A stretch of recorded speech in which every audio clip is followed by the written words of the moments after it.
Iniciamos con la transmisión. Yo ya estoy sentado o me presentas y entro. No tengo una presentación tuya. ¿Ah? No tengo una presentación tuya. No, nada más. Pues agradecemos al padre Aarón por la conferencia que nos va a dar.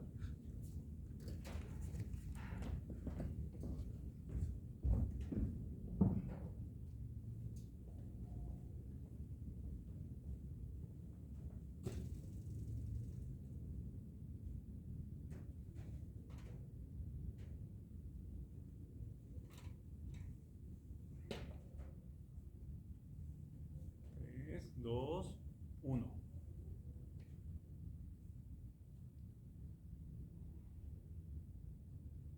Hola, buenas tardes. Agradecemos al Padre Aarón la conferencia que hoy impartirá. Muchas gracias a todos. Buenas tardes. Me presento, soy el reverendo Aarón de Jesús León, soy sacerdote de la Milicia de Cristo. Bueno, agradezco a las autoridades académicas del Instituto de Religión Santo Tomás de Aquino, a los superiores de la Milicia de Cristo, la oportunidad que me dan de poder compartir un tema tan necesario para nuestra época, tan necesario. Dice el libro de Eclesiastés, Nihil novum sub sole, no hay nada nuevo debajo del sol.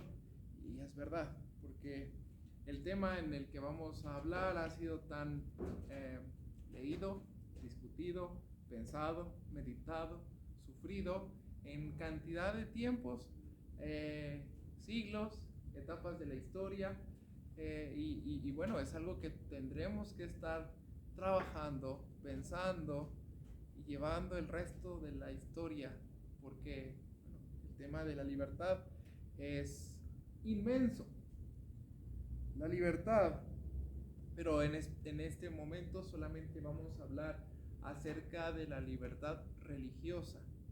Pero para hablar de la libertad religiosa tendríamos que hablar de tantísimas realidades. Entonces vamos a hablar especialmente sobre la libertad religiosa en Occidente, es decir, en los antiguos territorios del Imperio Romano, y vamos a empezar acerca de estos lugares que se vuelven el continente americano y Europa, África,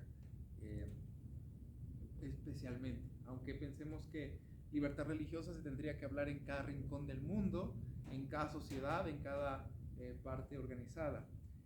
La política religiosa, el hombre político, dice Aristóteles que se habla acerca de es una propia herencia, ¿verdad? De la propia humanidad y la propia civilización. Podemos remontar a la religiosidad, a los primeros tiempos de las cavernas, y en los mismos tiempos se han establecido esta posibilidad y esta persecución también en la religiosidad de las personas. Así que por eso vuelvo a decir, nihil novum sub sole, no hay nada nuevo bajo el sol.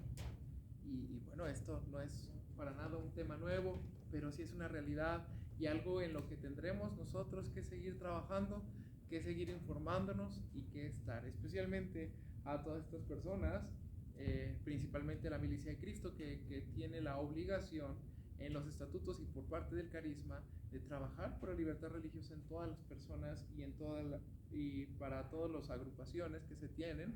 Todos los movimientos siempre tendrán que estar trabajando sobre libertad religiosa. Bueno, para empezar, quiero hablar acerca de la libertad religiosa. Quiero que sepan que mis notas las he escrito y las tengo en un documento en mi teléfono, y bueno, voy a estar constantemente atendiendo el teléfono. La libertad religiosa, para dar este inicio, empieza en uno de los artículos de la Declaración de los Derechos Humanos. El artículo exactamente del que estoy hablando es el artículo 18 de la Declaración de Derechos Humanos, y es algo muy interesante de poder hacer. La libertad religiosa es el derecho a creer la religión o profesar, adorar las injerencias religiosas que cada quien crea. Y esta es algo, una parte básica, porque al ser un derecho humano, significa que usted no necesita ninguna ley política, social, ninguna autorización, ninguna organización, ninguna regulación, porque lo tiene por ser humano. Por eso son derechos humanos. Y estos derechos humanos se supone que es el derecho que le da a usted de creer y de vivir bajo sus creencias y bajo su doctrina. Qué interesante, porque con este razonamiento es algo que no es votable. Los derechos de las personas no se votan. No es una moda, no es algo que se vaya a estar hoy y mañana quién sabe, no es algo que podamos estar estableciendo de vez en cuando. La libertad religiosa es algo muy esencial.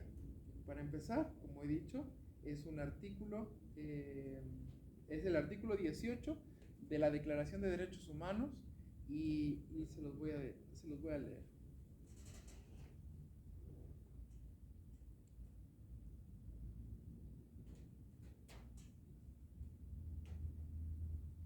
Toda persona tiene derecho al trabajo libre, la libertad de manifestar la propia religión, las propias creencias que puede ejercerse individual y aquí, ojo, colectivamente, tanto público como en privado. Este artículo es un tesoro y podríamos sacar de este artículo 18 de verdad temas para trabajar el resto de la vida, porque de aquí se establece la realidad concreta que podremos vivir, y creo que con este derecho que se tiene tendría que hablarse muy pocas cosas. Dice, esta respuesta es reivindicar el...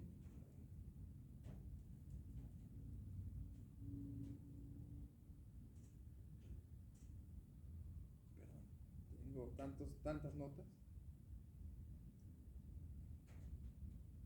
Toda persona tiene derecho de libertad de pensamiento, de conciencia y de religión. Esto es un derecho humano. Claro, en el artículo 24 de la Constitución Política de los Estados Unidos Mexicanos también habla de eso.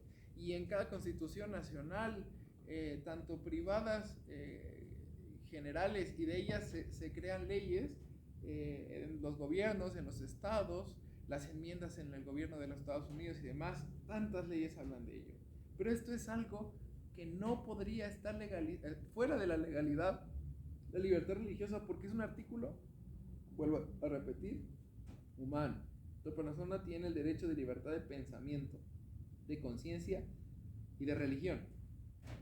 Este derecho incluye la libertad de cambiar de religión, de creencias, así como la libertad de manifestar su religión. O sea, que poner un crucifijo no atenta contra nadie. El pedir que lo quiten, o el pedirme que me quite el cuello clerical, o que quitemos a Santo Tomás del instituto, o que ya no se llame Instituto de Santo Tomás de Aquino, porque Tomás de Aquino fue aquel hombre que escribió la Suma Teológica, o quitar la cruz o el nombre de la milicia de Cristo. Esos son atentados contra la libertad religiosa. El no poder utilizar sotana en la calle, o hábito religioso en las monjas, o el hábito en alguna congregación religiosa, que una monja no puede utilizar un crucifijo en el pecho, o pero eso, claro, estamos hablando nosotros como cristianos, ¿verdad? Que un musulmán no pueda utilizar su tocado que utilizan en la cabeza, o la kipá de los judíos, o el velo del Islam que utilizan. Bueno, en todos los casos, eso atenta contra el artículo 18 de la Declaración de Derechos Humanos.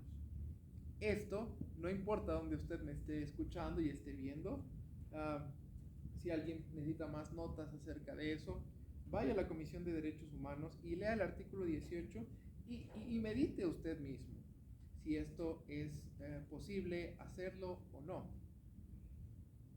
Quiero enseñar esta parte porque nosotros hablamos acerca de libertad, pero quiero recordar un poco en la historia acerca de la Revolución Francesa.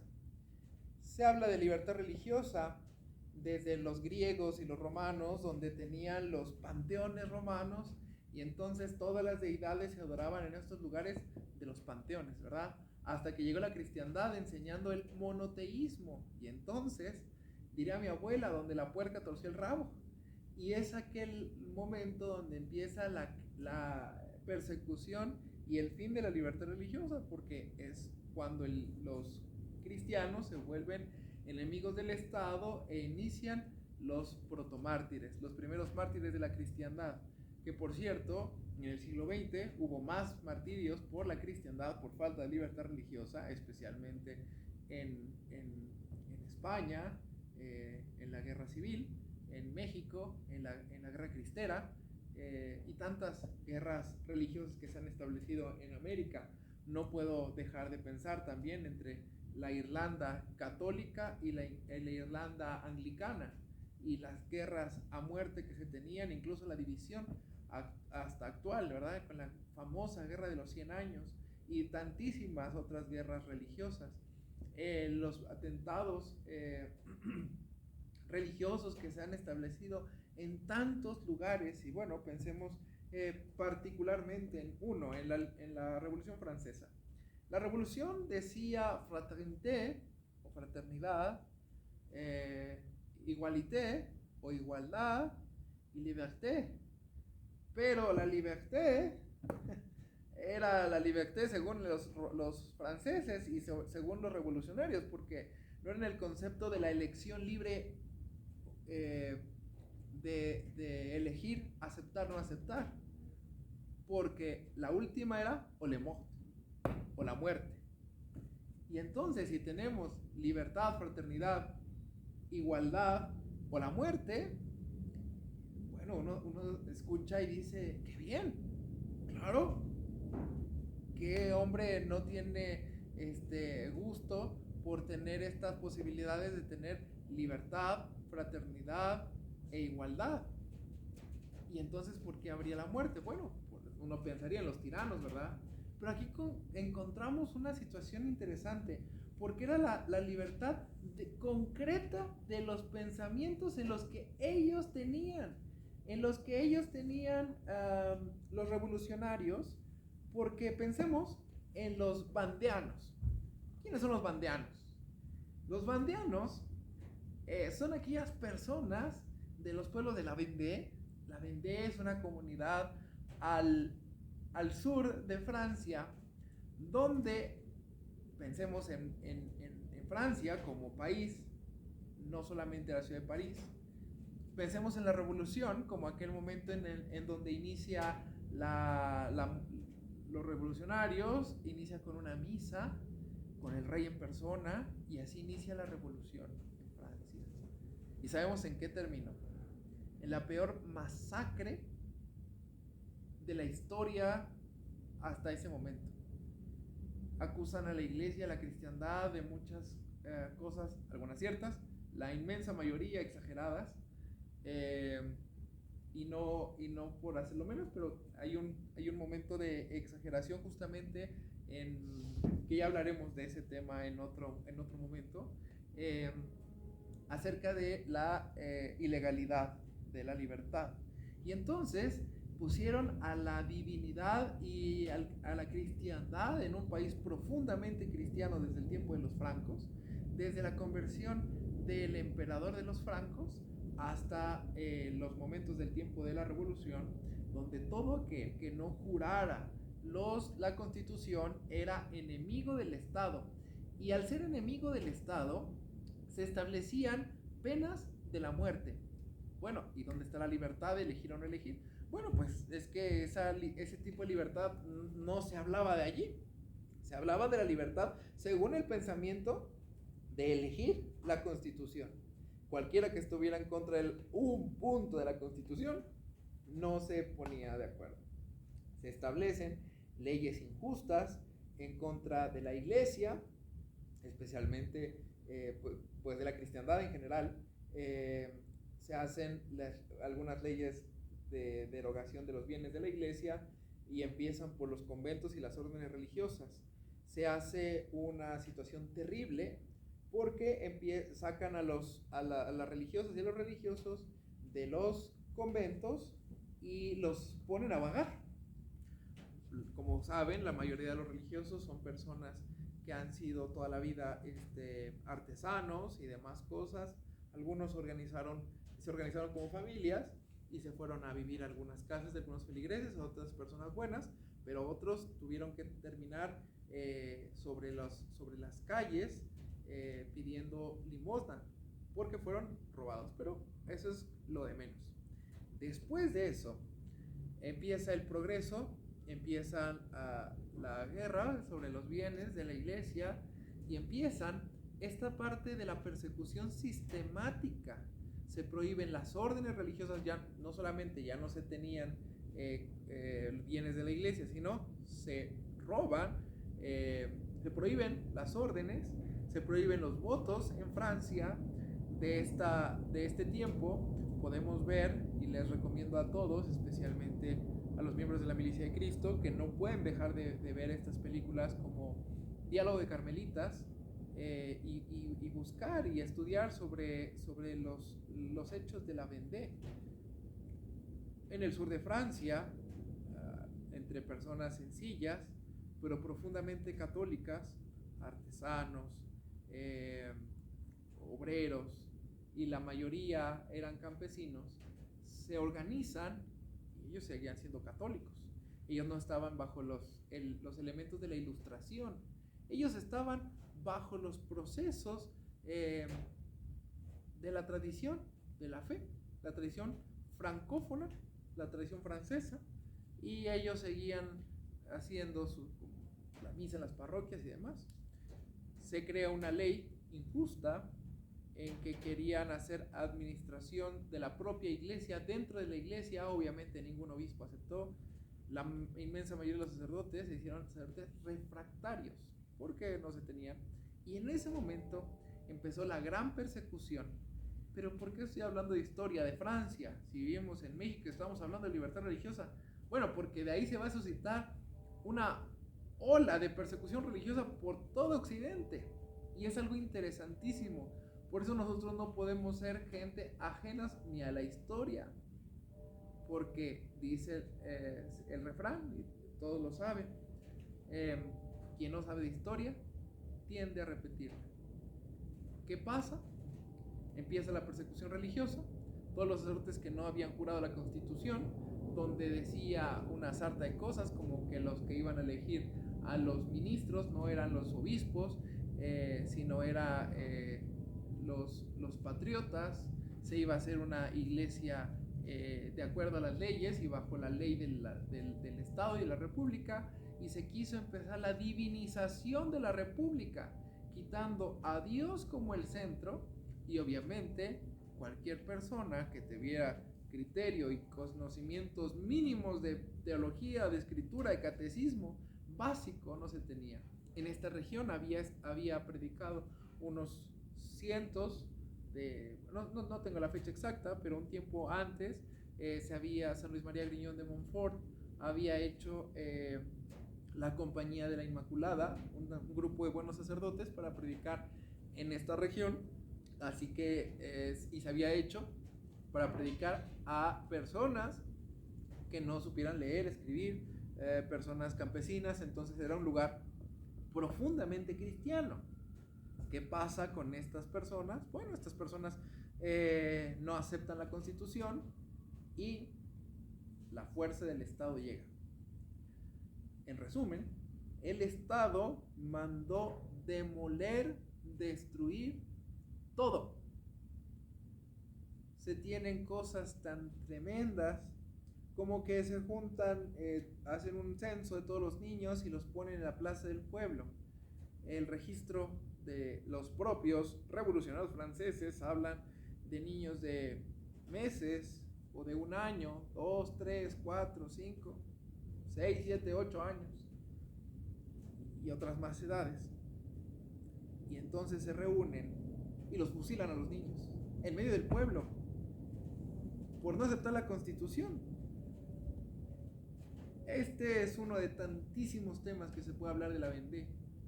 Otra cantidad es que cuando empieza el escarnio, de manera diabólica, porque no hay otra forma de referirse hacia el tiempo de la Revolución Francesa en Francia. Esto obviamente no es la historia oficial, pero es real y está documentada, y esto está en tantos lugares. Nosotros al hacer estos comentarios, estoy absolutamente seguro que ya no voy a estar, voy a ser tradicional, o voy a ser refractario, voy a ser... pero eso es historia. Y no he hablado de una postura personal acerca de eso. Pero, bueno, la situación de asesinar a alguien, no importa del creo que sea, ni sea revolucionario, ni sea ateo, ni sea musulmán, ni sea cristiano, ni sea judío, ni sea nada, simplemente por ser humano tiene derechos y libertades. Obviamente no se tenían estos, que hablan acerca de un reporte en Francia acerca de unas pantalonetas que se utilizaban sobre los pantalones de cuero para cabalgar, y se escribe que la piel humana es mucho mejor que la de la propia gamuza. Así, pero la de los hombres, porque de las mujeres no queda tan bien la piel. Y se habla de 56 pieles, o sea, 56 hombres que les arrancaron literalmente la piel, los desollaron del estómago, les jalaron la piel, en nombre de la libertad. Estamos hablando todo esto, de la igualdad y la fraternidad, o la muerte. Y aquí estamos hablando de lo último, la muerte por no aceptar estas partes. Y bueno, empezamos a hablar acerca de estos puntos. La libertad, en el nombre de la libertad y en el nombre del amor se han hecho tantísimos desórdenes, se han quitado tantas libertades en nombre de la libertad, así que tenemos que tener conciencias de lo que es la libertad. Tenemos que tener esta conciencia de que en nombre de la libertad la Revolución Francesa hizo tantas cosas. Y tenemos que tener esta parte. Seguro todos han conocido el detente del Sagrado Corazón, donde dice Dios Dios o el Rey, y está este corazón. Bueno, el ejército de la Vendée se levantan,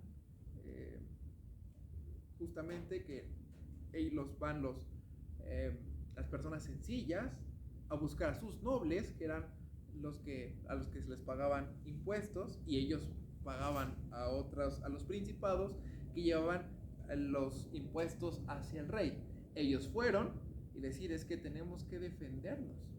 Obviamente los sacerdotes que no juraron la Constitución, que aparte era insostenible con la cristiandad, se establecieron, y bueno, podremos encontrar tantas atrocidades. Destruían cada símbolo religioso, especial, obviamente no había otros más que los cristianos, y en cada cruz que destruían ponían un nuevo árbol. Así que cuidado, porque ahora se adoran los árboles. Por eso, nili novum sub sole, no hay nada nuevo bajo el sol. Ya desde la Revolución Francesa se hacían eso. Qué interesante será que la libertad, a nombre de la libertad religiosa, por haber tenido, según las crónicas del diálogo de Carmelitas, son asesinadas toda la comunidad religiosa, y mientras ellas iban a la guillotina, cantaban el Veni Creator Spiritus, ven Espíritu Santo. Así que el Señor les ha dado la corona de la libertad, de la verdadera libertad religiosa, las mártires de Compiègne. Yo creo que si alguien habla francés, se han dado cuenta que mi francés es tan malo como la carne en Viernes Santo. Y disculpen mi francés tan malo, pero de allí provienen muchas cosas. Podemos pensar...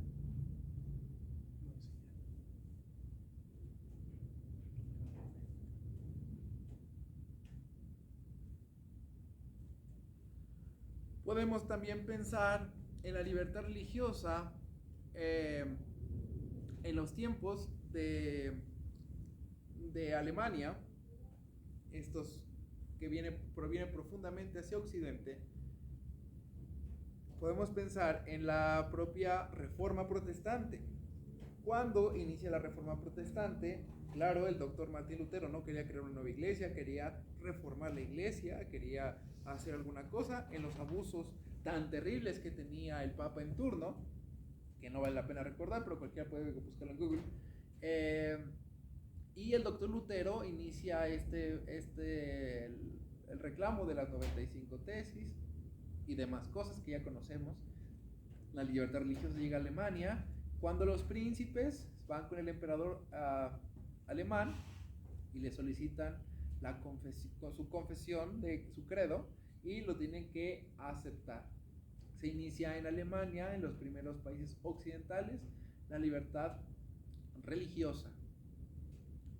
¿Costó sangre? Bueno, claro. Estuvo una guerra tremenda entre católicos y luteranos, y después en Francia, calvinistas de Juan Calvino contra católicos. En Inglaterra lo mismo pasó, y viene el problema que tiene el rey Enrique VIII por la nulidad de su matrimonio, pero sabemos todos que su esposa era Catalina de Aragón, que estaba casada con el rey de España, que era hermana del rey de España, que por cierto, el rey de España era aquel Carlos que había descubierto América, entonces financieramente le iba muy bien. Conocemos el caso de varias nulidades matrimoniales que hicieron a los reyes, pero esta no se la concedió porque no podía quedar mal con el rey de España. Entonces le niega la nulidad matrimonial e inicia este proceso de ires y venires, la excomunión del rey y el levantamiento de las iglesias y de los obispos contra el Vaticano, contra los estados pontificios, porque no existía el Vaticano, contra el Papa. Llega María la Sangrienta, sabrán más o menos por qué el nombre de la Sangrienta, que quiere expulsar la anglicanicidad o la iglesia de Estado que se había establecido antes de su reinado y después de Enrique VIII, y hasta que llega Isabel I de Inglaterra y establece la libertad religiosa y dice, a ver, aquí cada quien puede creer en lo que quiera, aquí hay libertad religiosa y ya, basta. Y ese fue el único estado hasta donde vuelve la paz de Inglaterra.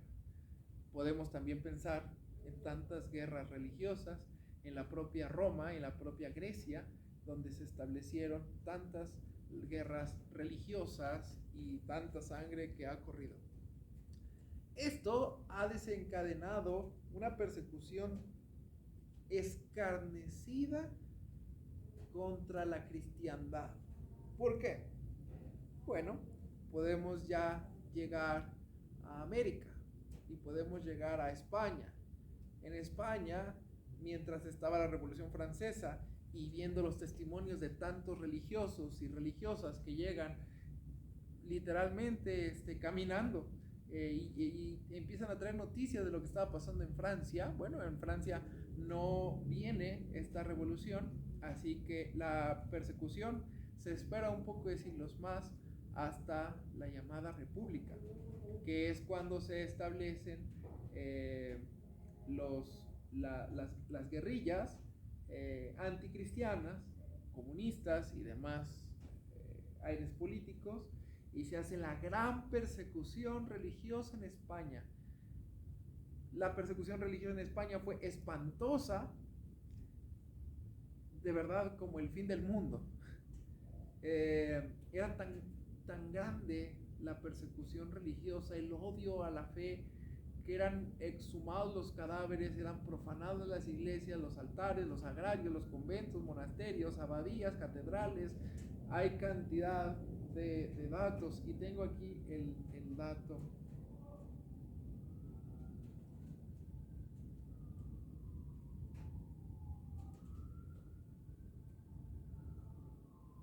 Los santos mártires de la Guerra Civil Española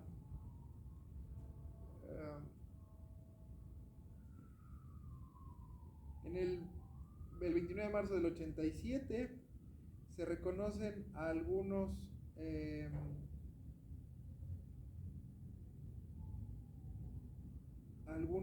cientos de mártires del 64 y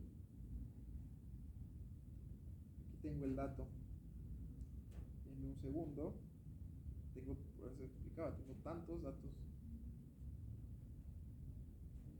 2096 mártires, 11 han sido canonizados y beatificados 2096, que son los que tienen los estudios certificados la Iglesia Romana en el tiempo. Entre los años 40 y 50, solamente en España se han beatificado 2096 y 11 mártires han sido canonizados. Así que la cantidad es inmensamente más grande. Con esto empieza la gran persecución, la secularización de los estados, de los espacios sagrados, y la persecución que se tiene en España. Durante este tiempo se destruyen el patrimonio artístico, cultural y humanístico de la cristiandad por siglos. Durante la Revolución Francesa también, obviamente, la destrucción que se tiene de todo el arte gótico, que es finísimo, y hasta nuestra época podemos decir que cuando una obra sagrada es muy fina, parece francesa, de lo exquisito, del trabajo exquisito que se tiene. Los mejores vitralistas que se tenían en la cristiandad justamente eran francos, eran franceses. Los conventos y monasterios, desde los primeros años de la cristiandad, se establecieron las grandes reliquias que se tenían. La propia Notre Dame, la catedral, se quería hacer un senado, se respetó por alguna leyenda justamente el Corredor de Notre Dame y demás otras cosas, pero realmente cantidades de iglesias quedaron destruidas.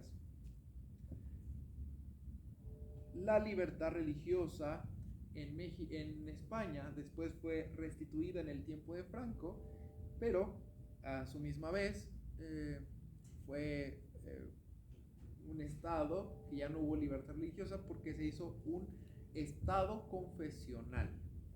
Y entonces ese es el otro extremo, porque decía mi papá que a la mitad siempre está la santidad. La santidad es el equilibrio en medio, ni de izquierda ni de derecha. La agrupación que nosotros tenemos que tener es en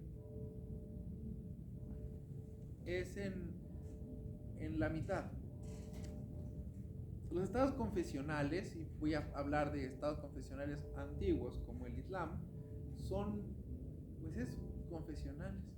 Las leyes políticas se establecen en lo que dice el Corán, y fuera de lo que digan los líderes políticos no hay más. La exageración de los poderes que se establecieron del Estado franquista a la Iglesia, muchas ocasiones fueron parte de abusos. Por eso necesitamos un Estado verdaderamente laico. La laicidad es algo que tenemos que tener tanto cuidado nosotros, porque en nombre de la laicidad o de ser laico se confunde con ser ateo, o se confunde con la falta de la libertad religiosa. No nos confundamos, queridos amigos, hermanos, y bueno, todos los aquí presentes y los que me escuchan. La laicidad no significa ateísmo.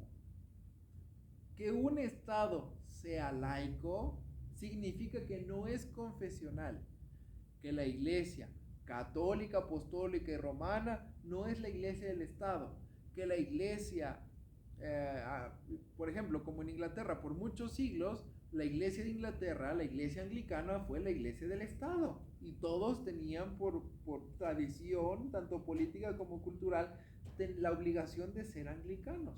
y los que hablaban en contra del anglicanismo eran traidores. La propia Isabel II de Inglaterra, a la cual tengo tanto aprecio, le gritaban traidora la primera vez que entraba a la catedral católica romana, de los súbditos. Le gritaban traidora, porque es una tradición anglicana pertenecer a la iglesia anglicana. Ahora es un estado laico donde se puede establecer, aunque es una iglesia, aunque la iglesia tiene muchísima más participación que cualquier iglesia de Occidente, especialmente hablamos de Hispanoamérica, donde el arzobispo de Canterbury, que es la autoridad de la iglesia anglicana, tiene la posibilidad de ir al parlamento y dar sus explicaciones, sus exposiciones y sus posturas a los senadores y a todos los lords, todos aquellos miembros que se tienen. Eso es libertad religiosa, porque la iglesia tiene una voz, pero esa es la voz profética que siempre ha establecido y que siempre debería de tener la iglesia. La iglesia es uno de los principales, de los enemigos principales de los republicanos en la Guerra Civil Española. La iglesia impuso reglas de morales, obviamente, de cómo vivir la vida. Claro, la iglesia es madre y maestra, y los republicanos tenían creencias muchísimo más contrarias a las de la iglesia. El papel de la iglesia en el apostolado en América, especialmente en Hispanoamérica, ha sido tan grande. Tenemos tanto de qué agradecer a la cristiandad hispánica en España, y nosotros podemos pensar en este amor que ha tenido tanta gente a Cristo, porque este amor fue el que organizó a México como México. Todos piensan antes de la conquista de la ciudad de Tenochtitlán de manos del ejército liderado, porque era un ejército de españoles. El ejército grande era de indígenas que se voltearon porque era el pueblo azteca, el pueblo mexica era un pueblo dominador, guerrero, que detenía a las personas en cuanto a guerras y en cuanto a sometimientos a otros pueblos que pagaban tributos. Obviamente esos pueblos se hacen alianzas con Cortés y llegan a raíz de estas alianzas a poder dominar al pueblo azteca con los pensamientos militares del general Cortés y también de los propios lugareños que conocían y estaban en contra de eso. Pero en realidad eso no era México, porque ese era un grupo de personas y los tlaxcaltecas era un grupo diferente en tradición política, socioculturalmente. Todas las agrupaciones, todos conocemos que eran alguien diferentes. Lo mismo pasaba con todos los pueblos indígenas en América. ¿Qué es lo que hace a México nación?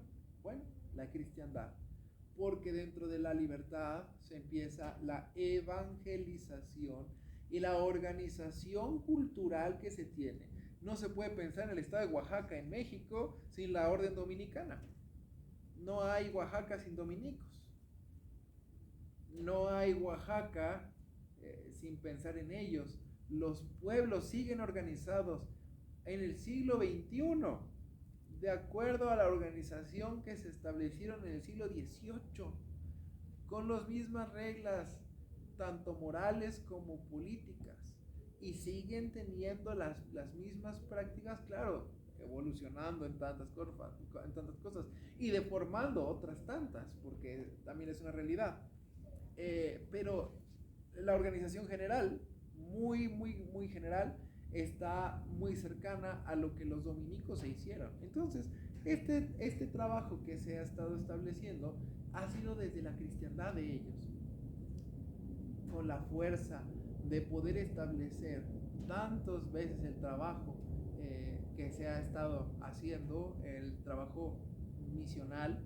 Se organizaron pueblos, estados, se organizaron minas, se organizaron, y ellos, los frailes, enseñaron a tantas personas a trabajar la occidentalización. Se funda la primera universidad y con ellos también se crea la primera casa de estudios en México, muchísimos años antes que las universidades en Estados Unidos. Se funda la Pontificia Universidad de México y tantas otras. Y así que estas partes de que nosotros nos robaron y demás cosas, es una propaganda mucho después. En México nunca fuimos colonia. El tiempo colonial no existió en México, porque nunca jamás fuimos colonia. México en su religiosidad es solamente la Iglesia Católica. La Iglesia Católica histórica, que primero viene en los estados pontificios, que viene de la Gran Roma, que termina en el Estado Vaticano y demás cosas. Este es el origen único. La Inquisición era la reguladora y en América estaba el gran bastión de la cristiandad, porque la Inquisición no dejaba que vinieran la posibilidad, claro, tampoco había mucha libertad religiosa, no venían los pensamientos luteranos y estaba incluso prohibidos tanto legalmente como canónicamente bajo penas de excomunión. Y eso, bueno, sirvió tanto a México, porque entonces se crea una identidad, las identidades propias de nuestra nación, y esta identidad que se tiene, bueno, se organiza y se sostiene cuando se vuelve a reafirmar en el tiempo de la independencia, cuando en los sentimientos de la nación el padre Miguel Hidalgo, el generalísimo Miguel Hidalgo, perdón, estoy diciendo barrabasadas, el padre Morelos,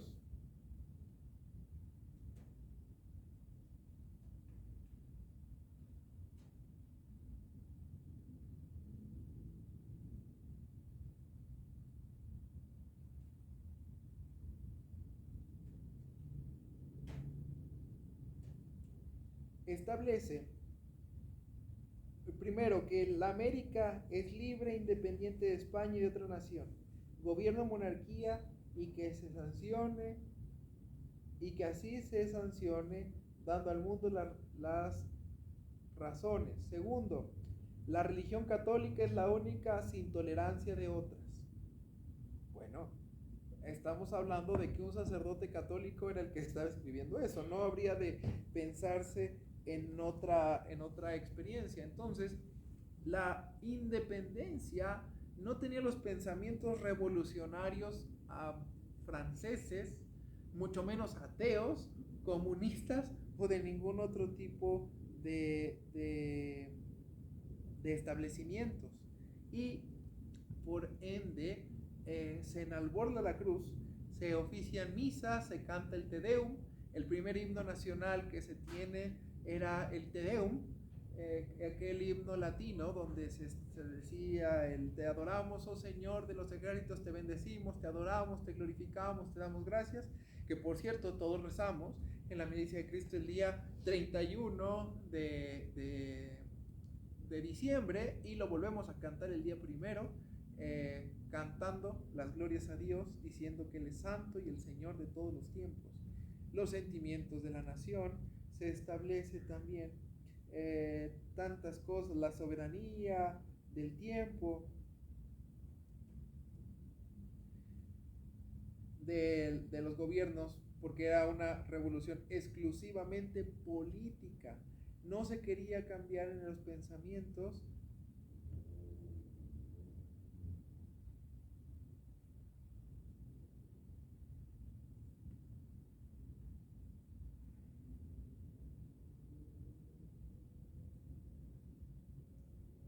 Esta constitución que se establece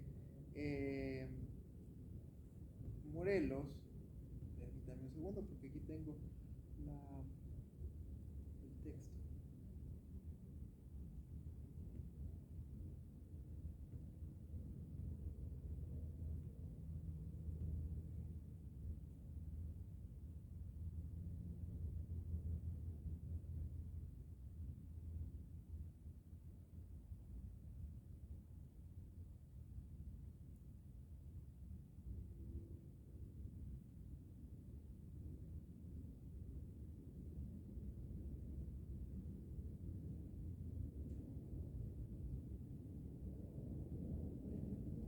la Virgen de Guadalupe se hace la bandera de los insurgentes.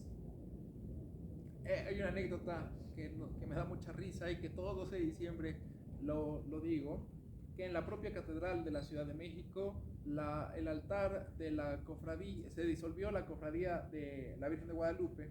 Los insurgentes también la llamaban los guadalupes, de manera despótica. Estamos hablando del tiempo virreinal.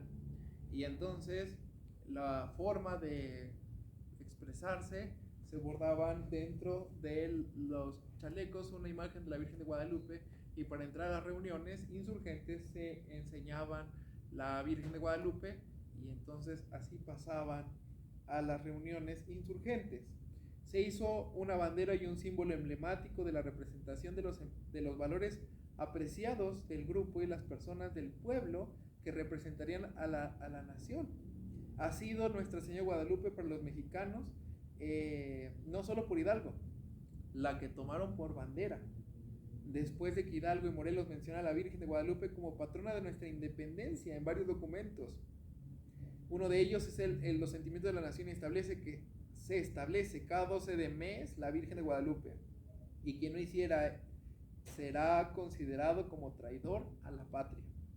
No cabe duda que para José María Morelos también la Virgen de Guadalupe fue un factor de la unión y un emblema de uno de nuestros más importantes valores.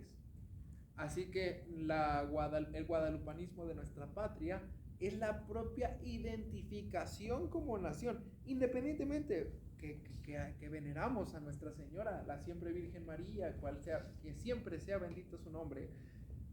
Nosotros tenemos que encontrar esto como un símbolo y un signo de nuestra propia nación. Ahora, ¿qué es lo que hace la Suprema Corte hace uno o 2 años?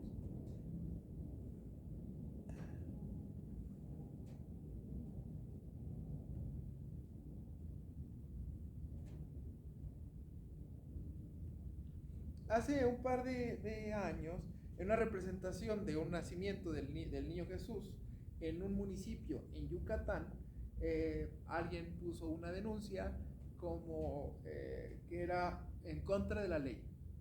Y esto se llevó tan lejos hasta la Suprema Corte de Justicia, y la Suprema Corte de Justicia quería el quitar y eliminar cualquier símbolo religioso de espacios públicos. Imagínense en dónde llega nuestras leyes. Y esto es algo que estamos en el año 2023. Pueden buscarlo, esto cerca de hace un poquito tiempo. Y estaban prohibidos se querían prohibir todos los símbolos religiosos. Y entonces, gracias a Dios, no prevaleció, pero ya fue un foco rojo. Gracias a Dios, el Consejo Interreligioso Nacional se puso en orden, diferentes agrupaciones, la Iglesia de Jesucristo de los Últimos Días, la Conferencia del Episcopado Mexicano, los movimientos de libertad religiosa de los judíos, y tantas otras agrupaciones dieron una respuesta, tanto legal como política, a este caso de libertad religiosa. Claro que está en el artículo 18 del Código de Derechos Humanos y en el artículo 24 constitucional. Así que la ley se quería regresar, y como en Francia, en nombre de la libertad, quitar libertades. Qué interesante tema, qué interesante realidad. Por eso vuelvo a decirle, nihil novum sub sole. Nihil novum sub sole. No hay nuevo nada bajo el sol. Y tenemos que entender estas realidades concretísimas, que nosotros tenemos que establecer la libertad religiosa en todas nuestras comunidades, en todas las agrupaciones. Y ojo, hablo de libertad religiosa, no estoy hablando acerca de proselitismo a nuestra congregación o a nuestra iglesia. Estoy hablando de libertad religiosa, que es un derecho humano, según la Declaración de Derechos Humanos de 1948, en el artículo 18. Nuestra congregación siempre tiene que trabajar, siempre en este derecho. Ahora, ¿qué es lo mismo que pasó? Cuando empieza la revolución, había una pequeña comunidad anglicana y se llamaba Iglesia Anglicana o Iglesia Episcopal Mexicana, no recuerdo, cerca de Tecalco. Y este dato no lo tenía preparado, por eso no les doy más datos, pero me viene a la mente. Y estaban los domingos, el domingo en misa, la celebración, en la Eucaristía, y de repente llegan los revolucionarios, ven que no es una iglesia romana, y les encienden fuego, y hicieron arder a la congregación, gritando ¡Viva la Virgen de Guadalupe! Es algo tremendo lo que les tengo que decir, porque tenemos que tener esta parte del equilibrio. Por decir, la santidad está en medio, decía mi papá. Y creo en estas palabras, porque nosotros no podemos llevar a la obligación a nadie de creer lo que nosotros creemos. Ni tampoco podemos pensar ni que nos quiten a nosotros el derecho, claro está. Ese es nuestro trabajo. Claro que si a Jesús le persiguieron por enseñar su palabra, y a 11 de los 12 tenemos la certeza de su martirio, y aún de San Juan lo hirvieron pero no se murió, y terminó exiliado, y seguramente murió exiliado sin martirio. 11 de los 12 tenemos esta parte del martirio. Eso no nos asusta, pero creo que el ser mártir es un regalo que Dios te da. Más bien es un honor. Es un honor que Dios te da, y nosotros en la milicia de Cristo no buscamos honores, ni siquiera ese. No buscamos honores ni el martirio. Así que si Dios nos regala el martirio político, social, económico o incluso el mayor signo de entregar la vida por Cristo, bueno, Él la entregó por nosotros primero. Es un don, una gracia. Yo siempre he dicho en broma que no tengo vocación de mártir, pero para ser mártir, hablando en serio, no se necesita vocación, se necesita amor. Amor como aquellas monjas que fueron fieles, o nuestra santa patrona, Santa Juana de Arco, que no queriendo ser martirizada, obviamente, ella trabajó e hizo todo lo posible por evitarlo, pero Dios le había concedido eso. ¿Quién la mató? Bueno, la iglesia, la Inquisición inglesa. Eso es algo interesante, porque los que lo juzgaron por herejía y por bruja fue la iglesia, y después la canonizan por santa, porque pues no hubo más que revisar el caso, y era algo que todo el mundo sabía que estaba mal. El propio rey de Francia, ahora que estamos hablando tanto de los franceses, le había regresado su corona, y se hace una triple donación. Preciosa esa historia, la triple donación. Y aquí vemos la libertad religiosa. Juana le pide y trae un montón de notarios y le pide al rey: rey, quiero que me des tu corona. El rey le regala la corona a Juana. Juana se la da a Jesucristo. Jesucristo se la dona al propio rey de Francia. Y así se estableció Francia para Cristo. Así que podemos ver tantísimas pruebas de la cristiandad. Y después de la persecución, no porque usted tenga una parroquia, o porque usted asista a un templo, o porque su político ya sea cristiano y que se haya consagrado su nación a Cristo, significa que siempre va a estar cristiana. Vemos Francia. No porque haya muchos conventos y mucha gente santa, y que incluso el mismo San María Griñón de Montfort haya predicado en nuestra colonia el evangelio, significa, y aunque todos seamos católicos, significa que vamos a permanecer con posibilidad de hacerlo. Eso no significa la libertad religiosa, porque puede llegar un grupo de políticos y de militares a quitarnos nuestra libertad, aunque nosotros creamos. Es algo real. algo que ya ha pasado en la antigüedad y que volverá a pasar. Gracias a Dios, en la Ciudad de México no ha pasado desde la Guerra Cristera, un poco menos de 100 años. 100 años para algunas partes.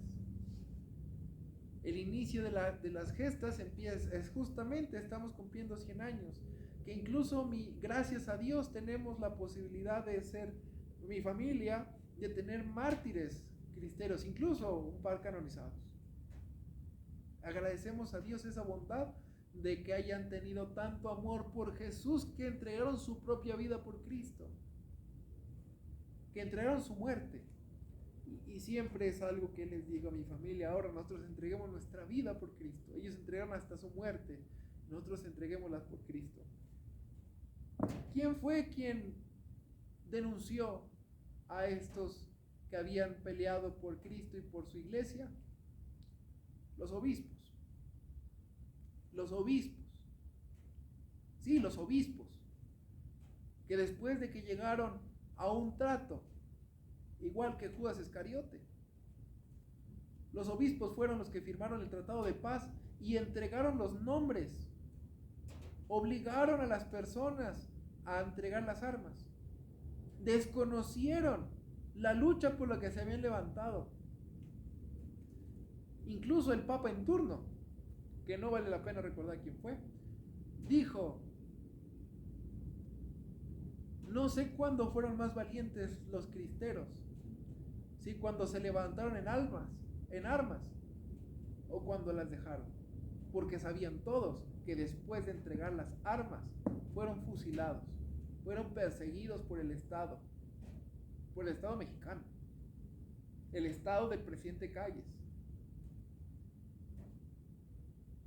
Ahora, nosotros, ¿cómo estamos como nación?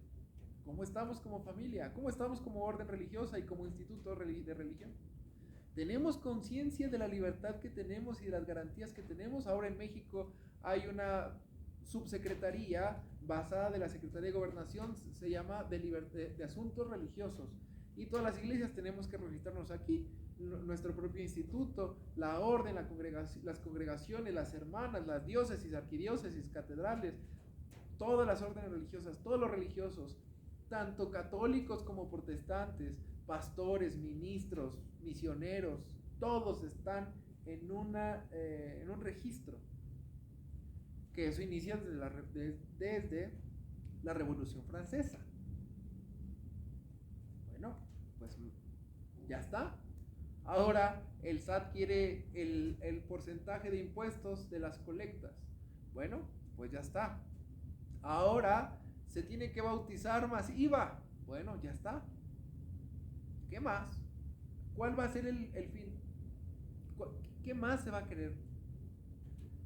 Eso es interesante, porque no porque podamos tener esta conferencia significa que ya estamos libres y que somos felices y que somos correctos. En nuestra propia nación, si una persona, pienso en algún sacerdote que decide solicitar una independencia de una congregación religiosa o de la diócesis, bueno, se crea una comisión de desacreditación del sacerdote o del pastor o del ministro.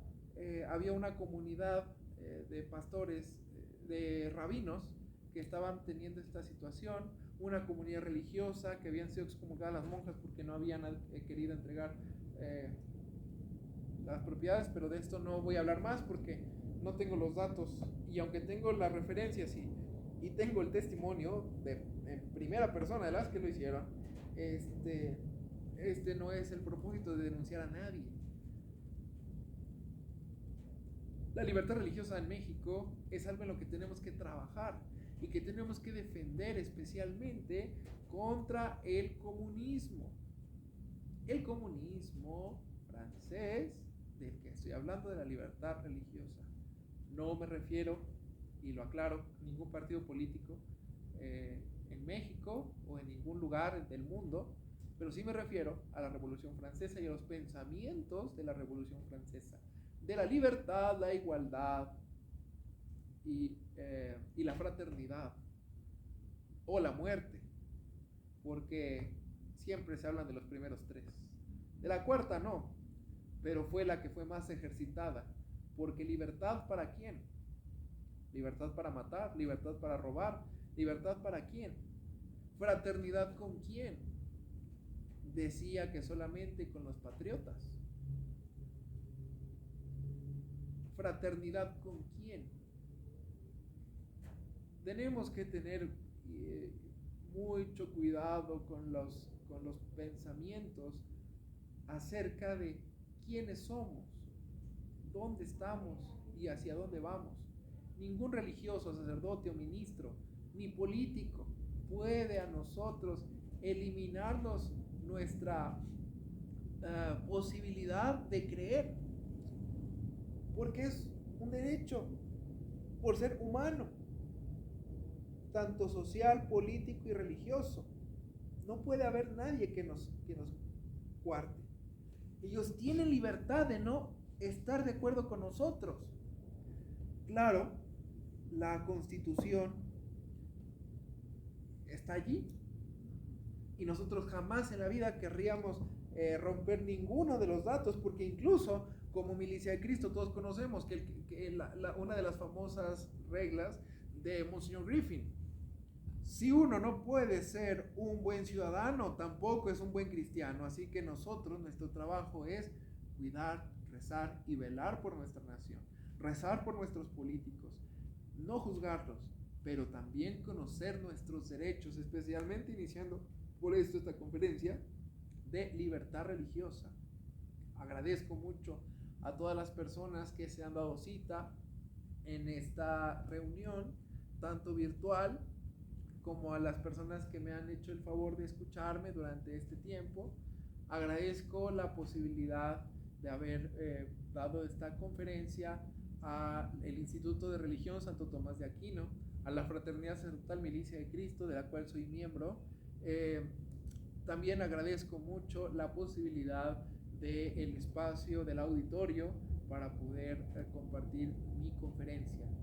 Solamente quiero terminar con este texto, un texto en la Biblia donde los antiguos israelitas acababan de salir de Egipto y entonces estaban en un proceso de organización como pueblo. Se le conoce como la Gran Asamblea de Siquén, tomada del libro de Josué, del capítulo 24, versículo 14 y 15. Ahora pues, respetad al Señor y servidle cabalmente con fidelidad. Apartaos de los dioses a los que sirvieron vuestros antepasados más allá del río, del río y en Egipto, y servirle al Señor Yahvé. Pero si no os parece bien servir a Dios, elegid hoy. ¿Y a quién habéis de servir? ¿O a los dioses a quien servían vuestros antepasados más allá del río? ¿O a los dioses de los amorreos, cuyo país habitáis ahora? Pero yo y los míos, yo y mi casa, serviremos al Señor. Que Dios nos dé la gracia para tener su amor y su misericordia. Que Nuestra Señora de Guadalupe, Reina de México, ella que ha sido tan exaltada, nos libre de la falta de libertad religiosa.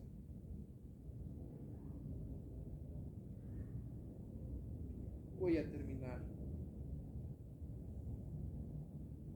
con una oración, y ya que, si me lo permiten, en mi libertad religiosa quiero hacer una pequeñísima oración. En el nombre del Padre, y del Hijo, y del Espíritu Santo. Amén. Te doy gracias, Dios mío, por los buenos propósitos, afectos e inspiraciones que me has comunicado en esta meditación. Te pido tu ayuda para ponerlos por obra. Madre mía Inmaculada, San José, mi Padre y Señor, Ángel de mi guarda, interceded por mí. Alabado sea Jesucristo. Alabado sea.